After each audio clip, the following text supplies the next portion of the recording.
En Clave de Historia, el programa de historia de Multicanal Radio.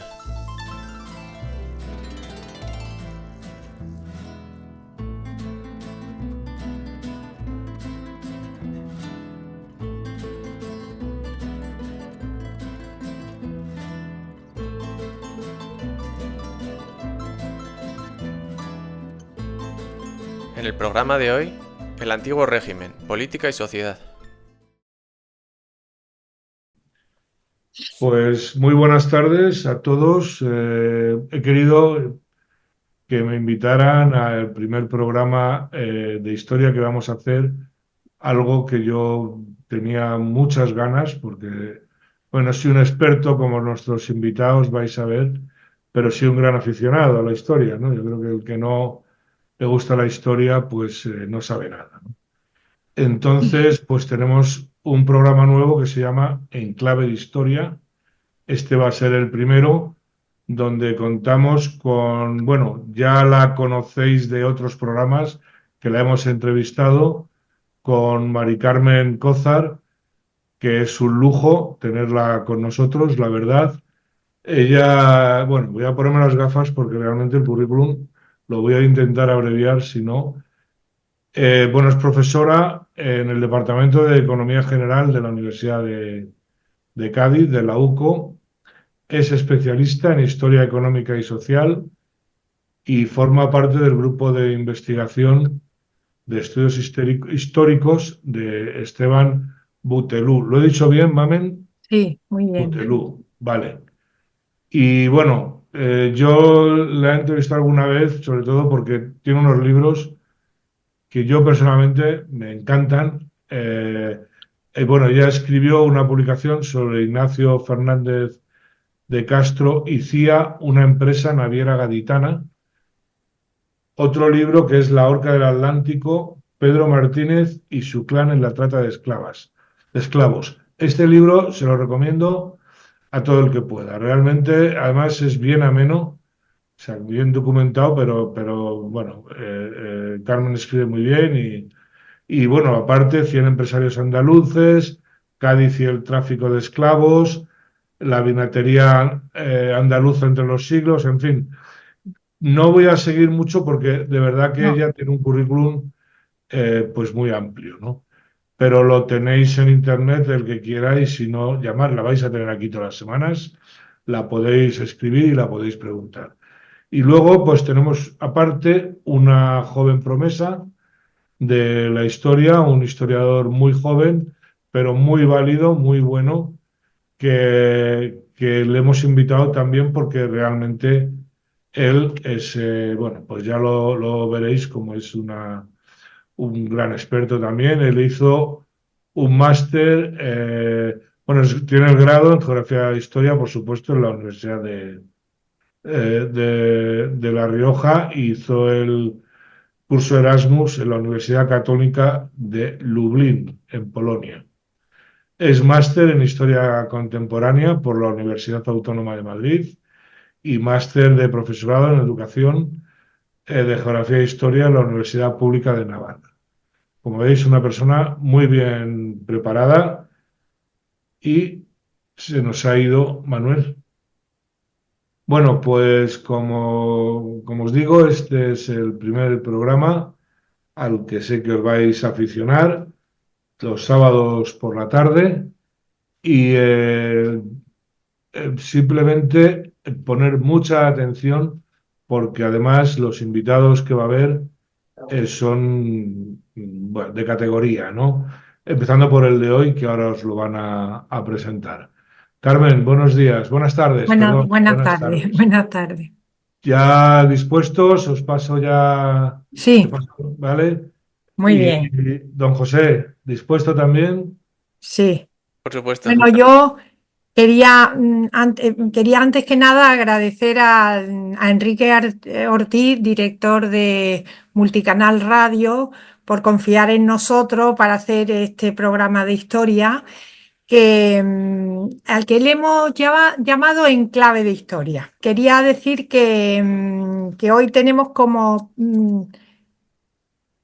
profesor invitado al doctor Manuel Busto Rodríguez, Entonces, presentar al catedrático de Historia Moderna de la Universidad de Cádiz, pero ha dado docencia en la Universidad de Cádiz, pero también ha dado en Lovaina, Sorbona, Burdeos, Hamburgo y en San Juan, en Argentina. Ha desempeñado cargos académicos en la universidad y ha recibido distinciones y premios relacionados con su actividad como docente y como investigador.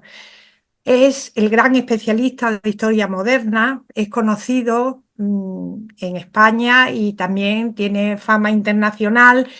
Y la verdad es que resumir el currículum de mi compañero Manuel Bustos es difícil porque tiene una cantidad tremenda de obras. Yo sí que os invito, si queréis conocerle más, pues visitar la página de internet donde aparece toda su producción. Sí os quiero decir que él es especialista en historia moderna, sobre todo en el siglo XVIII y sobre todo cuando Cádiz fue el emporio del orbe, el Cádiz de la Ilustración. Entonces, quiero agradecerle haber aceptado la invitación, porque es un hombre que realmente, bueno, pues está muy solicitado en todos los foros y él amablemente, como siempre, pues ha aceptado mi invitación, que estoy segura que va a enriquecer muchísimo este programa de historia que hoy inauguramos. Te doy la palabra, José. Sí, nada, deciros que nos vamos a centrar en la historia de España en el siglo XIX, que es un siglo que, como bien saben, se caracterizó por una gran inestabilidad, por guerras, pronunciamientos militares, problemas políticos, sociales y económicos. En aquella época, España perdió sus posiciones en América, como todos bien saben, con las consecuencias económicas y políticas que supuso este hecho tan trascendental.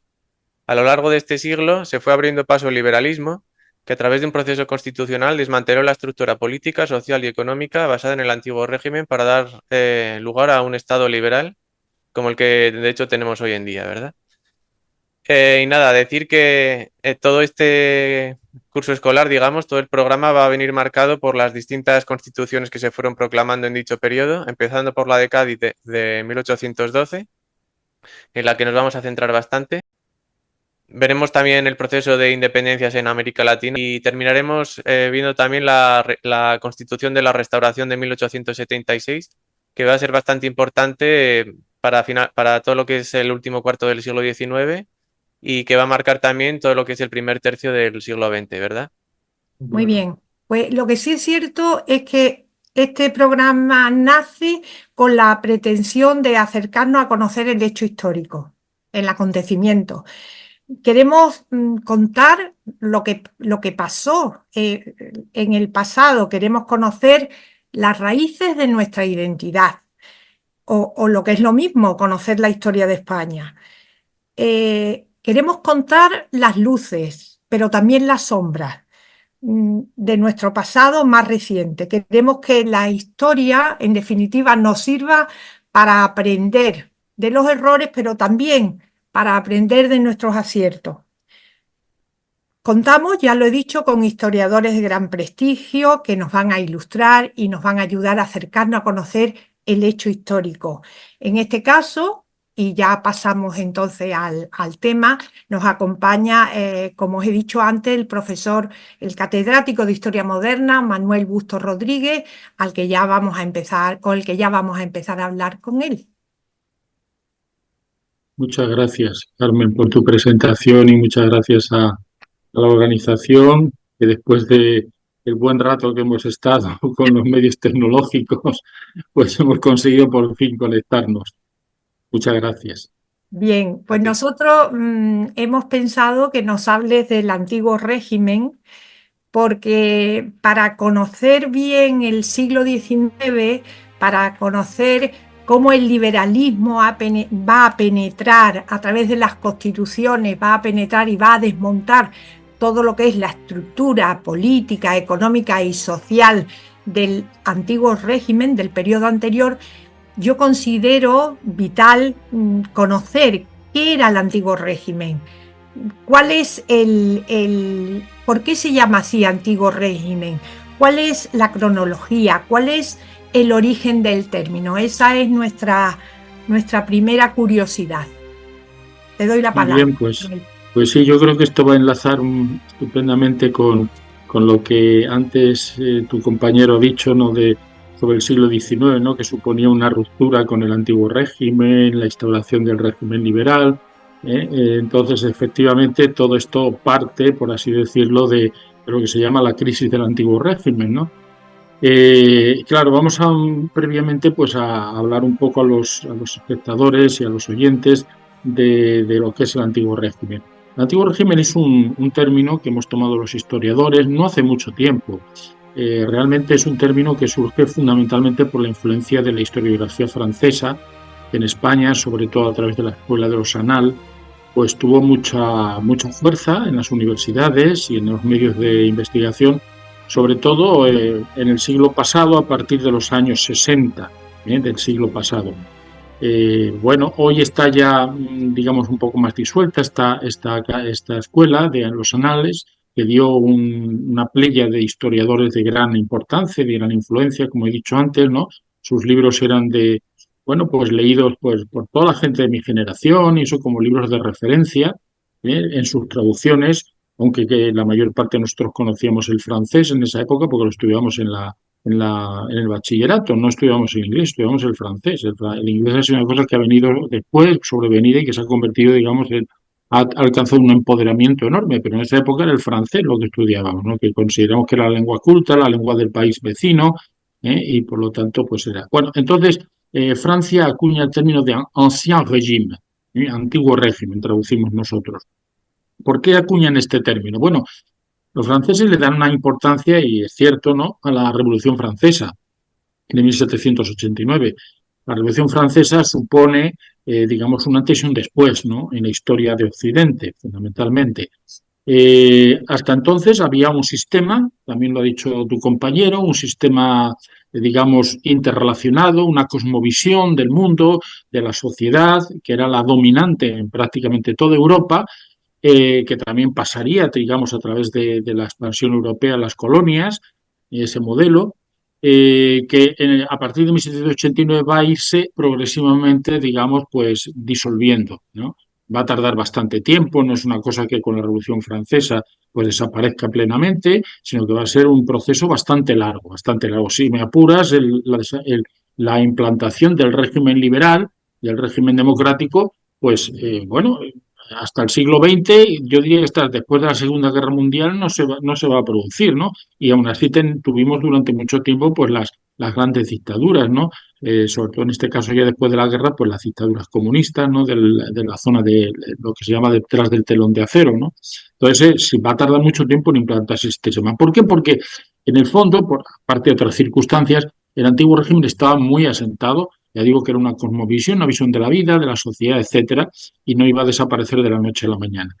Entonces, ese régimen, esa palabra, ese término, esa terminología, los historiadores necesitamos siempre poner para poner marcos cronológicos, para separar, pues conceptuar, siempre necesitamos pues ciertos títulos, ¿no? Igual que los periodistas necesitan pues un titular, ¿no? Y ellos lo acuñaron para denominar a todo ese régimen que iba a desaparecer a partir de la Revolución Francesa. Ese sistema político, como tú has dicho, económico, cultural, etcétera, que estuvo dominando en Europa, ya digo, y en la zona donde Europa pues llegó, que fue prácticamente casi todo el mundo, ¿no?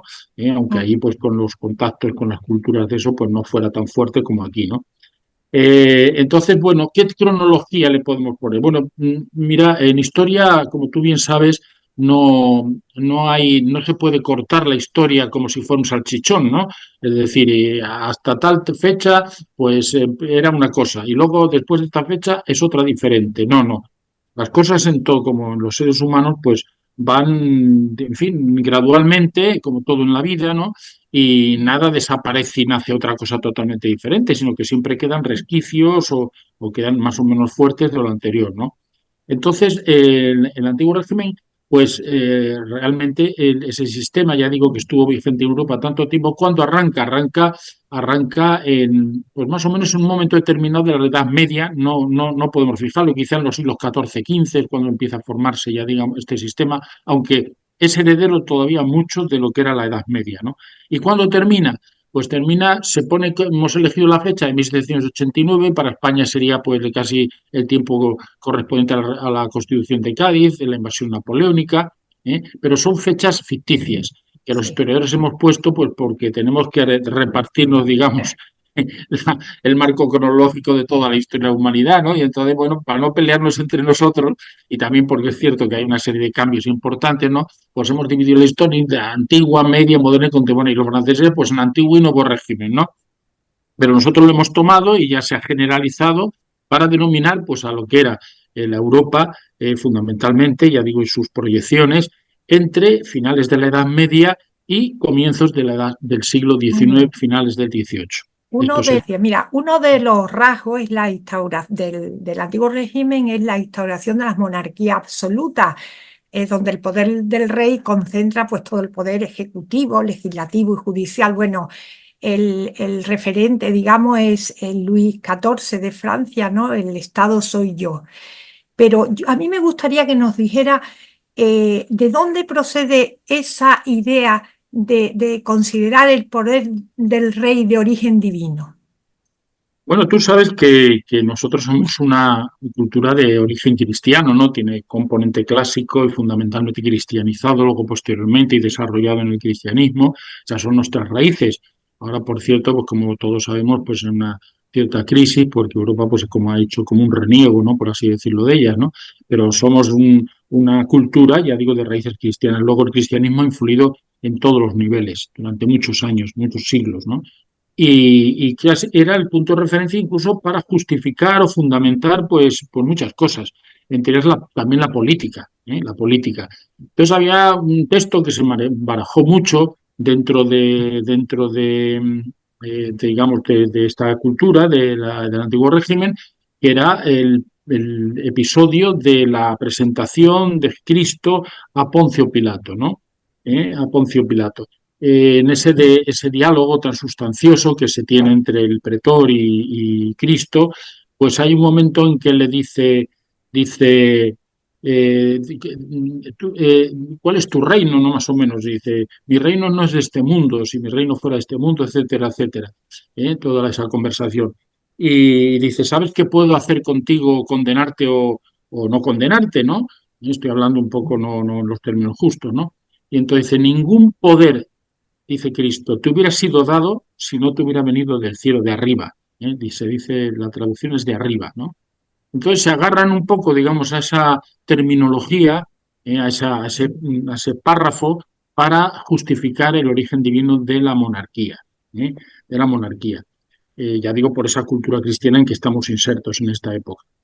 Y bueno, eso lógicamente convenía también muy bien a los reyes, porque obviamente era el alter ego de Dios en la tierra, ¿no? Junto con el Papa, ¿no? Por eso también las disputas entre el papado muchas veces y los propios monarcas, ¿no? Que sería el estado laico, entre comillas, ¿no? De la época, ¿no?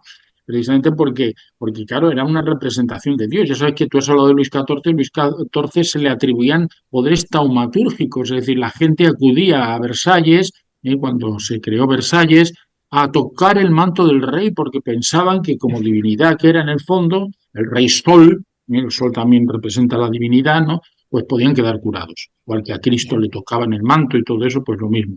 Y estos poderes taumatúrgicos se transmitían, por lo tanto, a la realeza, ¿no? Y se iban, a través de las descendencias, pues iban transmitiendo a los demás, ¿no? A los herederos, ¿no?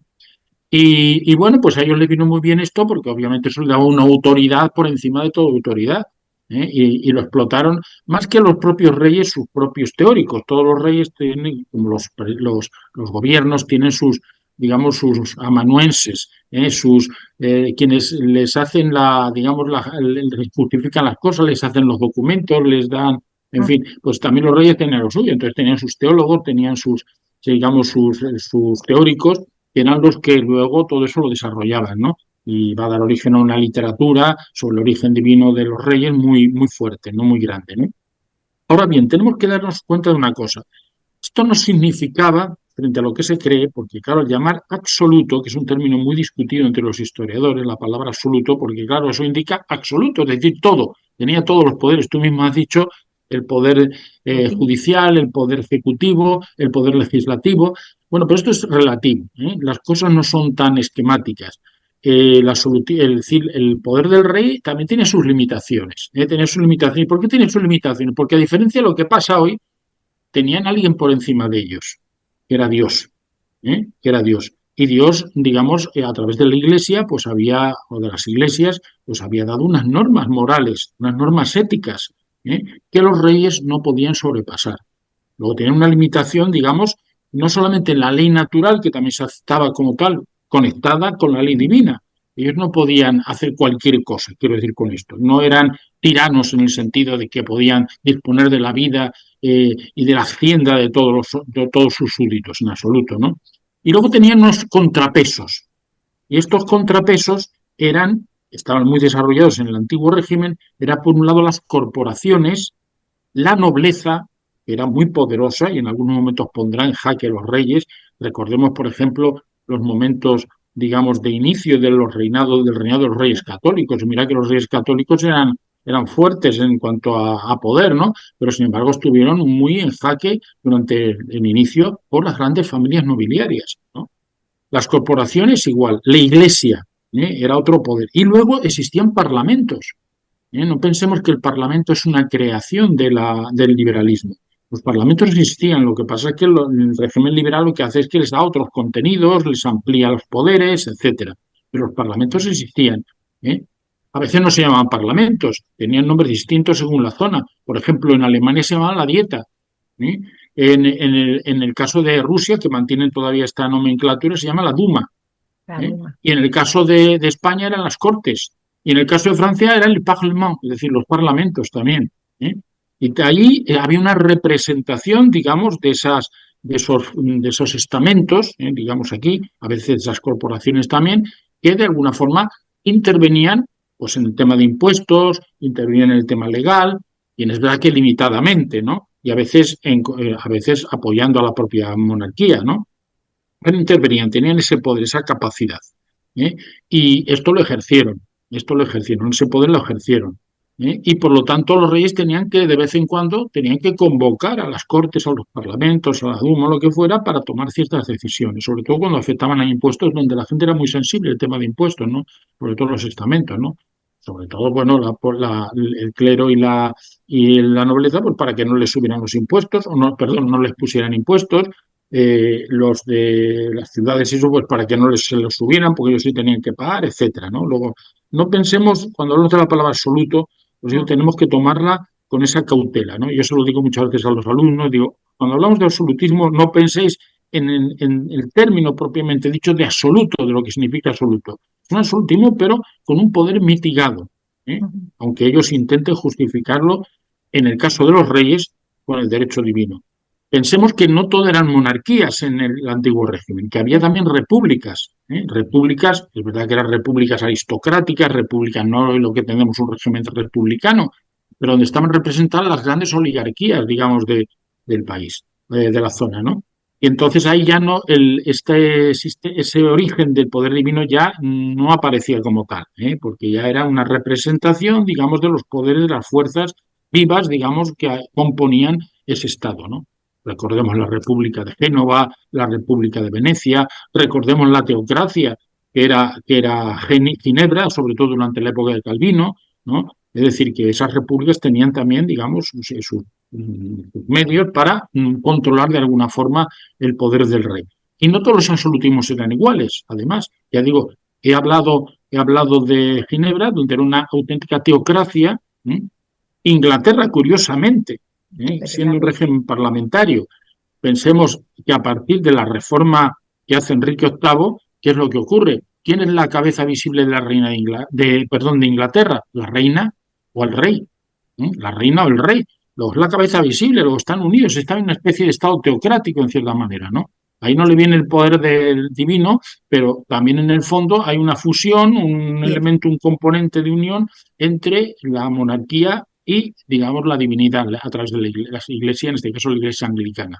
Sí, en este sentido enlazo con lo que estás diciendo de Gran Bretaña, que parece que en el panorama de lo que era el absolutismo, con esas salvedades que has dicho, con esas diferencias, parece que ahí surge otro sistema que es el parlamentarismo. ¿Nos podrías explicar un poco cómo fue eso a partir de Y que... bueno, efectivamente, ya he dicho que bueno, tengo que decir antes una cosa y se me había olvidado, ¿no? El absolutismo en el siglo XVIII, aunque no hablemos todavía a fondo del siglo XVIII, se transforma en una forma de absolutismo, digamos, ¿cómo diría yo? Un poco modernizado, actualizado, ¿no? Que sería lo que denominamos tradicionalmente el despotismo El ilustrado, también despotismo se llama ilustrado, absolutismo ilustrado. Es decir, que la efectivamente. monarquía toma algunos elementos de lo que sería la ilustración pues para venderse mejor, llamémoslo así, Claro, venderse mejor. Y también porque se conciencian de que hay una serie de progresos o de elementos que hay que tenerlos presentes a la hora del gobierno, ¿no? Bueno, eso yo ya, si hay ocasión, ya más adelante lo desarrollaremos. ¿Cómo se pasa al parlamentarismo? Yo digo que el parlamentarismo no es una creación del liberalismo, sino que ya está presente en el antiguo régimen. Ya digo que un parlamentarismo muy sui generis, muy distinto al nuestro, al liberal, ¿no? Democrático.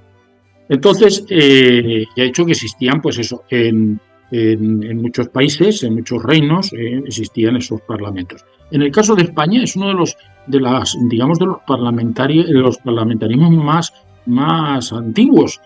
Recordemos que ya se habla de las Cortes de León. Lo que pasa es que los ingleses han vendido muy bien también su producto, ¿no? En la historia también los países juegan un papel muy importante, mientras que España se denigra a sí misma frecuentemente, ¿no? Se tira muchas piedras contra sí misma, sin embargo otros países se venden bien. Inglaterra se ha vendido siempre muy bien y lo sigue haciendo, ¿no? Lo sigue haciendo. Es un país respetado y un país admirado, etcétera, etcétera. Y entonces, bueno, parece figura que los únicos que tuvieron un régimen parlamentario fueron, ya digo, los ingleses en en el antiguo régimen. Pero nosotros tenemos desde la Edad Media, desde el siglo XII, tenemos unas cortes leonesas, que luego se convirtieron en cortes castellanas, de la corona de Castilla. No solamente entraba León, entraba Castilla, Andalucía, por supuesto, dentro de ello, el País Vasco, etcétera, teníamos unas cortes propias. Y luego Cataluña, Valencia La y Aragón tenían sus Generalitat. propias cortes también.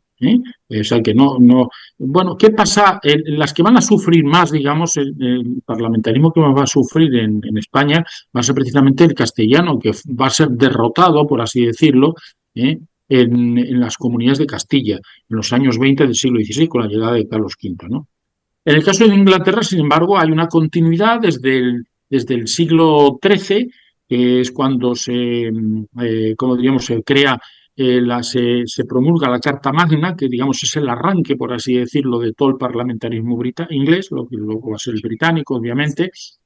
La Carta Magna, me parece que es en el año 1215 o 1216, en torno a esas fechas cuando se forma, ¿no? Y bueno, eso va a dar una serie de derechos, pero que inicialmente no van a ser únicamente, o sea, no van a ser para todo el mundo, van a ser solamente para los terratenientes, es decir, la gente más rica. Es decir, un grupo pequeño, digamos, que va a ser el asesor a través de ese parlamento, asesor del rey en una serie de asuntos, de asesoramiento. El rey toma las últimas decisiones. Luego, posteriormente, se incorporarán en ese mismo siglo, ya en el siglo, he dicho el siglo XII, siglo XIII, el siglo XIII. Ese mismo siglo XIII se incorporarán luego también los nobles y los eclesiásticos, los obispos, abades, grandes abades. El pueblo llano, llamémoslo así, pues no tiene una presencia. Luego ya entrarán también un poco los ciudadanos, es decir, ya parte de ese pueblo llano, la presencia de las ciudades. En España también, pues, estaba en las Cortes castellanas, hay una presencia de las ciudades. Pero Manuel, ¿cuál dirías, o sea, el hecho fundamental, digamos, que desencadena que igual en Francia e Inglaterra prospere incluso en Escocia, en muchos sitios prospere el parlamentarismo más quizás que en Castilla? ¿Cuál dirías que es digamos, la política que llevaban los Austrias de igual más Bueno, ese es un tema, como diría, discutido y discutible, ¿no? Como dice algún político, ¿no? Es un tema sobre por qué. Lo que está claro es que en el caso de la Corona de Castilla, es que en España, en la península, ¿no? Porque España era mucho más amplia, ¿no? Pero en España, lo que llamamos hoy España, en la península, existían 4 cortes. Cuatro cortes hasta, ya digo, hasta el comienzo del siglo XVI, que se transforman en tres, porque Castilla prácticamente pues se anula. No es que desaparezca del todo, pero prácticamente no tiene virtualidad a lo largo de hasta ya a partir de entonces, ¿no? Y por eso, pues, Castilla se convierte en un poder donde el soberano gobierna mucho, reina mucho. ¿eh? ¿Por qué? Porque en esa batalla, en esa guerra de las comunidades de Castilla de los años 20, pues son derrotados. Es decir, el Parlamento, como que a través de las Cortes, se enfrentan al emperador, al monarca, en un momento en que él está ausente, porque va a ser emperador, va a ser coronado emperador, y presionan sublevación, que es la sublevación de la comunidad de Castilla. Y esas comunidades pierden la guerra. Pierden la guerra y una de las consecuencias de esa pérdida de la guerra es que van a ver limitado enormemente sus poderes. No van a ser disueltas las Cortes, pero ya van a tener una eficacia prácticamente nula en el caso de Castilla. Pero sí van a seguir perviviendo las de la Corona de Aragón, es decir, Cataluña, el Principado de Cataluña, el Reino de Aragón y el Reino de Valencia. Esas van a seguir, ¿eh? Van a seguir funcionando hasta el comienzo del siglo XVIII con los De decretos de la todas nueva planta. maneras, Manuel, con Felipe Sí, II, los fueros aragoneses, lo digo porque me toca, sufren. ya se quedaron muy tocados. O sea, la gran Sí, pérdida también muy tocados. Sobre siempre todo fueron, con la... Sí, sí, perdón, sí, no, no, había que siempre interrumpido. fueron los fueros, la defensa de los fueros. Sí, claro, claro. Pero ese era el tema, que tenían eso que tú has citado de los fueros, les daba una posibilidad de alguna manera de poder intervenir más que en Castilla, porque Castilla no estaba protegida por unos fueros, como el caso de la Corona de Aragón, ¿no sabes? Claro, Entonces, es verdad que muy disminuidos, porque efectivamente después del caso de Antonio Pérez, tú sabes que muy bien que Felipe II lo que aprovecha es el caso de Antonio Pérez, de perseguirlo, etcétera, y como le encuentra apoyo, digamos, en el Justicia de Aragón y encuentra apoyo en cierta manera en las Cortes, pues lo que hace es que aprovecha pues para quitar poder a las Cortes, claro. obviamente. En Valencia y en Cataluña lo va a tener más difícil. A mí Lo va a me tener llama más la difícil. atención que, a diferencia con España, donde no nace el absolutismo, donde no hay un absolutismo de inicio, y sin embargo sí se van recortando, digamos, pues eso, fueros o derechos, por lo menos en determinadas zonas, ¿no? Sin embargo, en Francia, donde nace el poder absoluto, la herencia de la Ilustración, cae en la Revolución Francesa precisamente en una reunión en Cortes donde el estamento burgués, junto con la baja burguesía, es la que se carga la monarquía, ¿no? Es curioso ese contraste entre España sin, digamos, con unas cortes disminuidas y Francia con un poder absoluto y, sin embargo, unas cortes, por un tema de impuestos siempre, a ver si aprendemos ahora, se cargan, se Bueno, cargan, bueno, en ¿no? Francia, como te he dicho, Cortes en realidad no había, existían los Parlamento, parlamentos bueno, perdón. regionales, que eran parlamentos regionales, un poco como las comunidades autónomas nuestras ahora, parlamentos regionales, porque con mucho menos poderes, evidentemente, no tienen ni color, ¿no? Con lo que hoy deciden los parlamentos regionales, ¿no? Entonces eran parlamentos que eran más bien pues para acoger fundamentalmente a la pequeña nobleza y digamos a esa estatus, digamos, sobre todo vinculado al derecho, etcétera, a la justicia, de alto que había en las provincias. Ahí es donde es el punto de convergencia de ellos, donde se reúnen y donde pueden tomar decisiones. Pero eran más bien cargos honoríficos, generalmente, aunque tenían cierto poder, ¿no? Por eso ahí el rey Luis XIV y anteriormente pues pueden plantear una política mucho más, digamos, más dura en el tema absolutista, y por lo tanto allí la caída va a ser más cantada porque, claro, la rebelión va a ser más fuerte con la Revolución Francesa, porque realmente el poder del rey era muy fuerte también, ¿no? A pesar de la existencia de esos parlamentos. Entonces, bueno, esa monarquía cae no cae en los estados generales, es decir, ellos lo que tienen es que periódicamente, cada bastante tiempo, el rey convoca a los estados generales, ¿cómo se llaman allí? Lo que sería un equivalente a las Cortes. Los estados generales lo que están representados son pues las distintas regiones que componen Francia, y entonces esos estados generales cuando se reúnen, pues sobre todo en temas de impuestos, etcétera, pues pueden actuar, ¿no? En el caso de la Revolución Francesa, ¿qué pasa? Que Luis XVI convoca a los estados generales, que hacía un montón de tiempo que no se convocaban, y los estados generales pues vienen muy combativos. ¿Y en qué Vienen momento, muy verdad? ¿En qué combativos. momento los convoca? Justo cuando el Reino de Francia está en plena crisis y se arrepiente Claro, luego de haberlo hecho. efectivamente, claro, hay que dar una solución porque la situación francesa está en ese momento, tanto desde el punto de vista económico, y sobre todo por la emergencia de grupos sociales que se están haciendo fuertes, ¿no? Pues ve la necesidad de convocar Sí, sobre eso te los quería situaciones. preguntar, Manuel, ya que hablas de grupos sociales, hemos estado hablando de clases sociales. ¿Podrías explicar a nuestros oyentes, igual menos doctos en teoría de la historia y demás, en qué consiste exactamente la sociedad estamental? ¿Cómo estaba configurada una sociedad estamental típica o arquetípica del antiguo régimen? Un Sí, bueno, poco, la sociedad estamental, como la llamamos, ¿no? Para distinguirla de lo que luego se va a llamar la sociedad de clases, ¿no? La sociedad estamental o de órdenes también se llamaría, más de órdenes más en la Edad Media, pero también se utiliza ese nombre, digamos, todavía en el antiguo régimen, ¿no? Pues esta sociedad en realidad sigue un esquema aparentemente simple, pero luego más complejo de lo que parece en la teoría.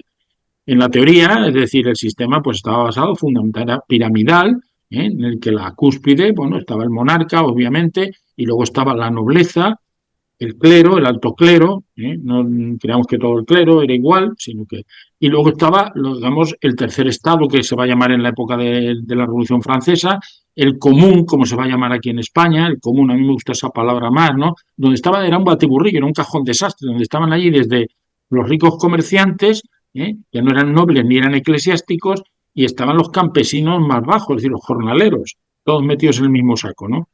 Ahora, dentro de cada uno de estos grupos había pues unas jerarquías también, no eran homogéneos. Dentro de la nobleza no era lo mismo un hidalgo de las Vascongadas, por ejemplo, que una gran casa nobiliaria como la casa de Osuna, del duque de Medinaceli o de los duques de Medina Sidonia. Había ahí unas categorías, estaban los grandes de España, por ejemplo, en el caso de España, estaba la gran nobleza francesa y luego estaban, lógicamente, pues ya iba bajando, disminuyendo, estaban los varones, estaban eh, y hasta llegar a lo que serían los hidalgos, es decir, la baja nobleza, ¿no? De alguna manera. El prototipo en España del hidalgo, que a pesar de ser hidalgo, pues pasaba más hambre que, que un gato en una época de escasez, ¿no? Pues era el personaje del Lazarillo de Tormes. La de Lazarillo de Tormes ya sabéis que él se manchaba, se echaba migas por el día que comía pan, comía algo, se echaba migas por aquí para que la gente lo viese que comía, que era un hidalgo, que era un noble, ¿no? Y que por lo tanto se ponía morado de comer como correspondía a los nobles. Y para que lo vieran así, pues se esmigaba pues ese pan, ¿no? se les llamaba Luego no tenía también donde caerse muerto. hidalgos de lanza en astillero, ¿no? Por lo que he leído bueno, leyendo el Sí, Quijote. también era, Don Quijote era un hidalgo clásico local, de una zona, de un pueblo, ¿no? Por así decirlo, un pueblo manchego, que tenía título, era un hidalgo, pero los hidalgos no tienen Eran, nada que ver con las grandes casas nobiliarias, aunque pertenecen a la eran, nobleza. Sí, disculpa, dime, era Carlos. la nobleza y el clero eran los estamentos, siempre lo hemos estudiado como los estamentos privilegiados.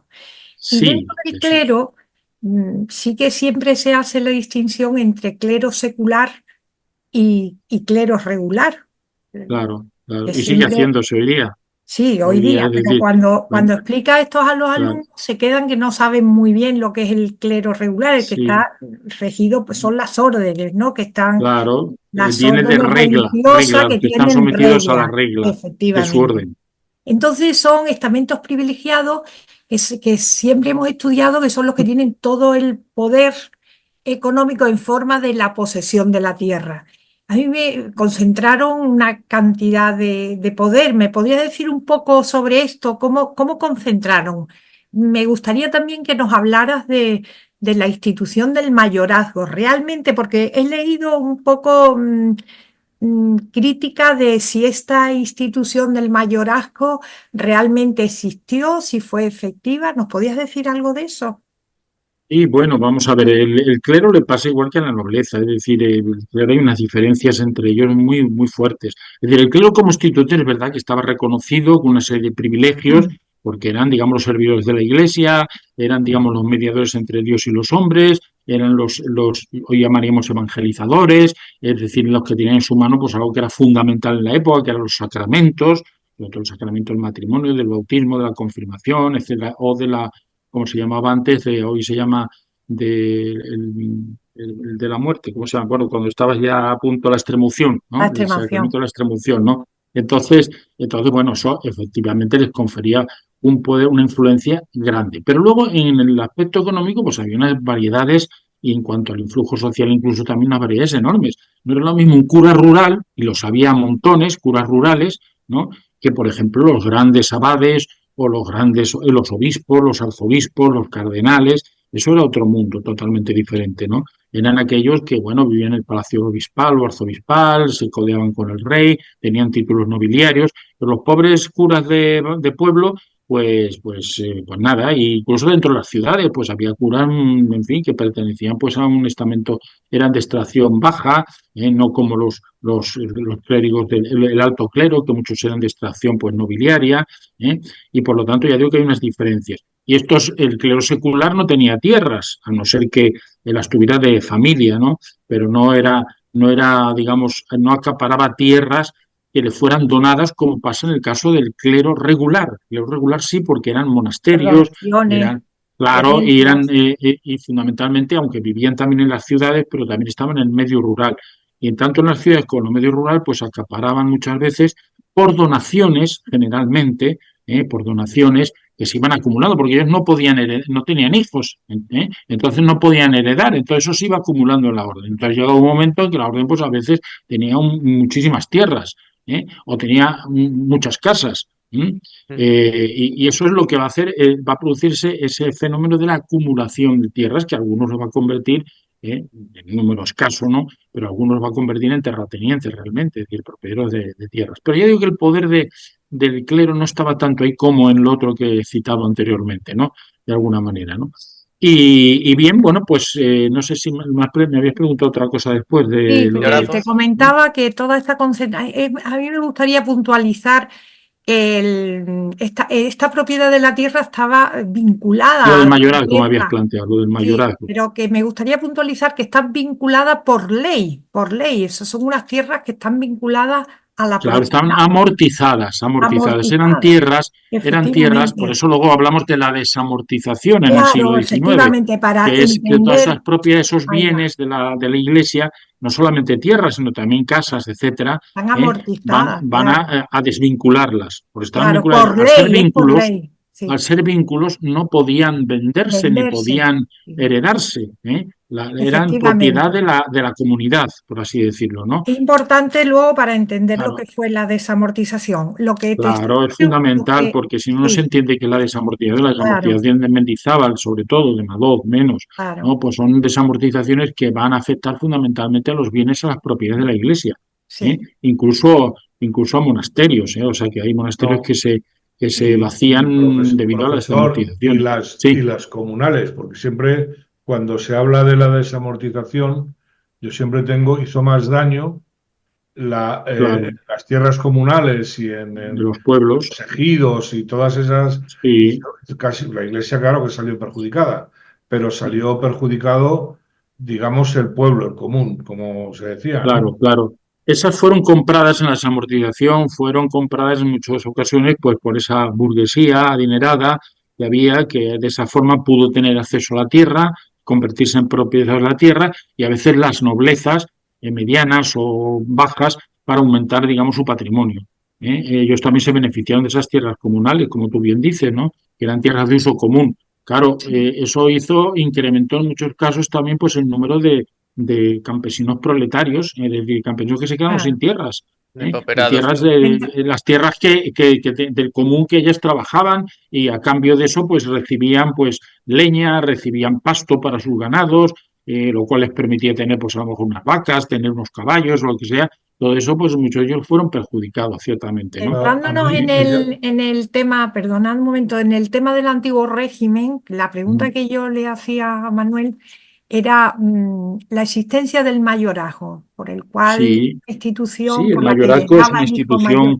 es una institución clave, ¿no? Es una institución clave en el antiguo régimen, obviamente, porque es el sistema a través del cual se transmitía, por así decirlo, no solamente la propiedad, sino se transmitía los privilegios, por así decirlo, de un grupo social, ¿no?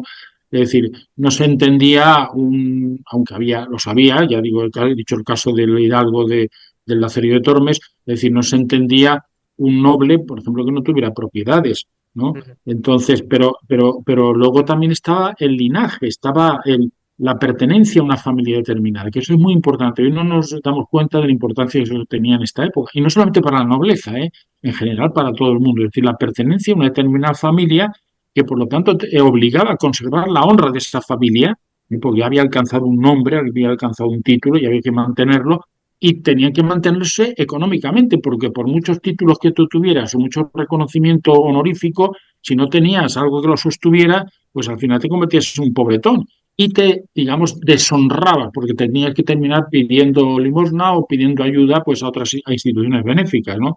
Bueno, pues para evitar eso, una de las cosas que arguye, en una época en que no olvidemos que el Estado no hay seguridad social, no hay Claro. jubilación, no hay nada de nada.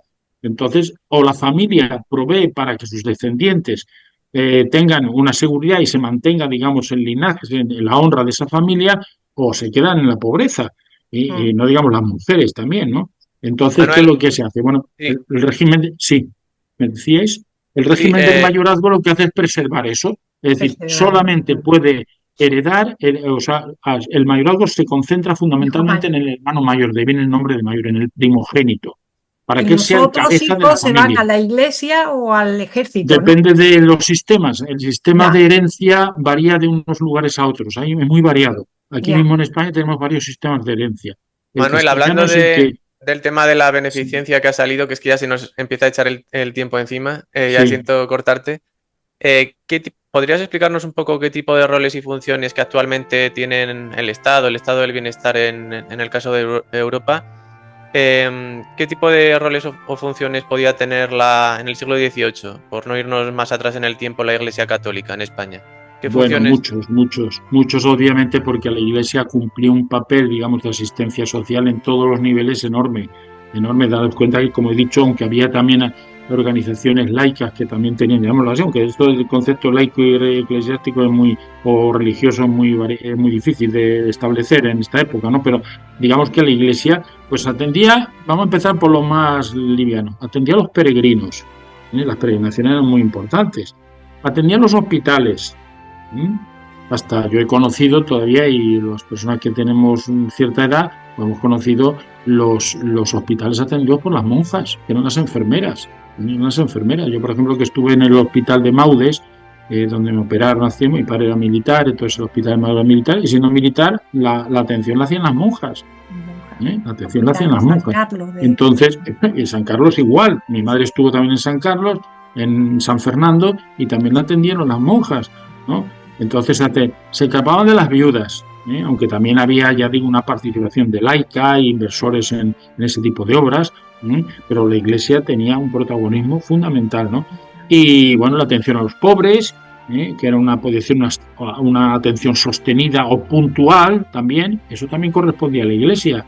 Por tanto, ¿Eh? Manuel, el impuesto del diezmo casi podríamos decir que estaba legitimado como, o por lo En menos igual cierta de manera legitimado sí, que claro, hoy están los impuestos que nos pone el Estado, ¿verdad? O sea, claro, en cierta manera sí, porque el diezmo, aunque no totalmente, también sostenía lógicamente al obispo y la casa obispal y todo eso, pero también parte de eso y de otros impuestos, porque la Iglesia tenía otros impuestos, pues iban lógicamente a atender las necesidades sociales que se producían, que eran muy fuertes porque la vida era mucho más dura que lo es hoy día, desde este punto de vista. Y la posibilidad que tenía cualquier persona de caer en la indigencia, ¿eh?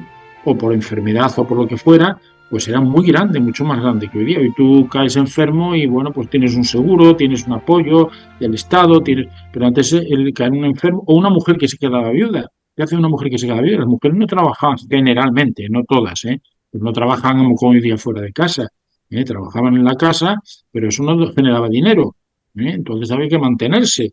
¿Y quién las mantenía? Pues estaban no se llaman asociaciones, estaban, pues digamos, unas instituciones que normalmente atendían a las viudas. Ya digo que con mucha participación laica también, ¿eh? Una de las cosas que hacen los laicos en sus testamentos es siempre dejar algo, digamos, para los pobres, para los enfermos, para lo que sea. Eso era como un cargo de conciencia que ellos tenían, ¿no? Y entonces nosotros vemos los testamentos de la época y todos tienen cláusulas de tipo social, de tipo de atención, de caritativo, Sí, sí. caritativo. Es decir, atención a los enfermos, ya digo, de liberación de algún esclavo, no sabes si lo tenían, etcétera. Es decir, que esto es muy frecuente en la época. Porque la época, ya digo, la época de enfermar, el quedarse sin trabajo, el tener pues lo que llamamos una discapacidad o lo que sea, es una cosa muy frecuente, muy Y frecuente. es precisamente Todavía tenemos. toda esa pobreza que afectaba tantísimo a la mayor parte de las clases sociales, desencadenó quizás un descontento creciente, ¿verdad?, entre el Estado llano. No sé, Carmen, si querías hacerle alguna pregunta acerca de... Sí, yo quería, bueno, pero creo que nos lo ha contestado cuando nos ha hablado del estado llano, de por quién estaba compuesto el estado llano. Él antes no lo ha contado. Yo creo que si ya estamos en tiempo, José, Sí, estamos ya un eh, poco... Si que quiere yo desde terminar... luego estoy contentísima porque creo que hemos arrancado, vamos, de lujo Sí, solo quería decir una cosa, Sí, Carmen, que cuéntame. dentro de ese estado llano, hombre, la burguesía, lo que llamamos la Sí, burguesía, grosso en modo, los negocios, sí, es la que va, no solamente en los negocios, sino en la burguesía sí, administrativa, etcétera, la comerciantes, que tenía, hombre, toda esa burguesía, los pequeños comerciantes, etcétera, sí, quieren destacarse del resto.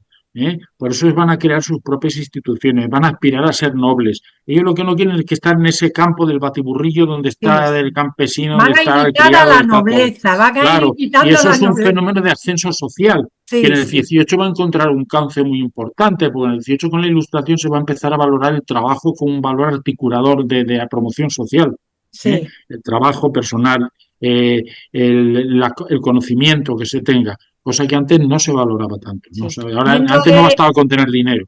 Dentro de este estado están también porque a medida que vamos avanzando, ¿verdad? En el tiempo aparecen también las clases medias, las profesiones liberales, ¿no? Entonces Bueno, esas siempre han estado sí, presentes. siempre ha estado Lo que pasa presente es que, El y, próximo día, claro, y Manuel, hablaremos un poco de cómo se accedía al funcionariado, el tema... sí, Sé que en sí, el Francia sí, era no con... existía el funcionariado como tal, como hoy la entendemos, eso hasta el siglo XIX, nada. O sea, el funcionario en la administración era una cosa que se conformaba y se deformaba, vamos, se yo deformaba, se disolvía, ¿eh? Porque no había nadie, no te daban un seguro de vida, vamos, ni siquiera los próximos al rey, si caías en desgracia, pues te quitaban, salías, ¿no? O sea, que no permanecías ahí. O sea, Yo vuelvo a decir que damos las gracias al profesor Busto por la lección magistral que nos ha dado, que hemos disfrutado muchísimo. Y yo, vamos, estoy contentísima, Enrique. Estoy contentísima porque creo que espero. hemos arrancado en primera, vamos. Estamos estupendos. Yo el próximo programa terminaremos ya con el antiguo régimen, Muy bien. explicando, como ha dicho José, lo que es la economía, cómo se estructuraba la economía, y también nos hablará de la ilustración y del despotismo ilustrado para ya poder entrar con buen pie en Ha el siglo sido, XIX. ha sido un comienzo de lujo. La pena, a mí se me ha pasado en un santiamén. Lo que pasa es que, claro, ¿cómo reduces siglos en En una minutos, hora. vamos a decir, ¿no? Que es muy difícil y estoy oyendo, claro, me surgen 20.000 preguntas, ¿no? Pero claro, no puede ser. Entonces, pero sí, ha sido una exposición magistral, desde luego. Magistral. Muy bien, os quiero dar la Sí, Me enhorabuena. alegro Enrique, mucho. fíjate, yo quiero lanzar la idea de que se aprovechen estos programas de historia, no solamente los adultos, sino que los padres se pongan con los hijos, porque yo creo que este va a ser un canal de lujo de historia. A ver los hijos con el TikTok si Nos se deja. animan, porque ahora los chavales están... pero bueno, Bueno, pues vamos muy a ver, bien. a mí desde luego me ha encantado y como yo a la historia la tengo en muy alta valoración, que yo creo que es que no puede ser que no sepa la gente historia. Y Es muy además interesante. digo la de tu pueblo, la de tu país. Es que creo que no hay, que es conocimiento primordial, o sea, aprender a leer, a escribir, historia, o sea, en ese orden, ¿no? Para mí, ¿no? Entonces, por eso yo tengo una ilusión con este programa. Espero que me invitéis alguna que otra vez. Por supuesto. Sí, Y porque si os me lo paso parece, bomba. Si os parece, A ver si Enrique, el dejamos ya tiempo- que se despida nuestro invitado. Muy bien. Pues muchas Muchísimas gracias a gracias. vosotros y espero que dé buen fruto, el Muy bien, programa. Muchas seguro, gracias. seguro. Muchas Venga, gracias, adiós, Manuel. adiós.